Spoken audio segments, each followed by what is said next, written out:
Ka North Eastern Hills University Students Union lane ka Nehusu kalapan scam Biang ya ka Jingpynbna jong ki samla pulie da ka Kynthoh halor ka Jingpynbna jong Vice Chancellor ka Skol ba u PS Shukla ba persang banwan Shimti Biang ya ka kamba ubat u General Secretary ka Nehusu u KHASI ula batai ya ka persang jong Vice Chancellor ba layatho kum ki Buit ban Pynthut ya ka bhagamiat jong ka Skol ba ulapan paru ya ka jing ngau si halor ka jing bom shim kya jong ka tanat puli puthi ka Nehusu dangshan kala pha shiti shu menteri ka tanat puli puthi ka sarkar pedeng udharmendra pradhan dakaba Kynthoh ya ka tanat ban pen pau ya ka jing lap jong ka committee halor ka ne ka mat jong ka nehu bat ban shim kya To give you the brief facts of university, since his removal, or since he himself has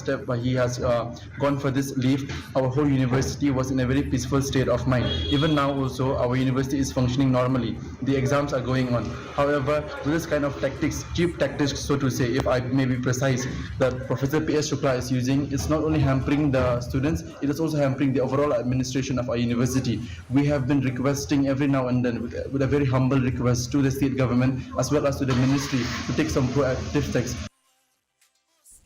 Ka office jong ka tanat district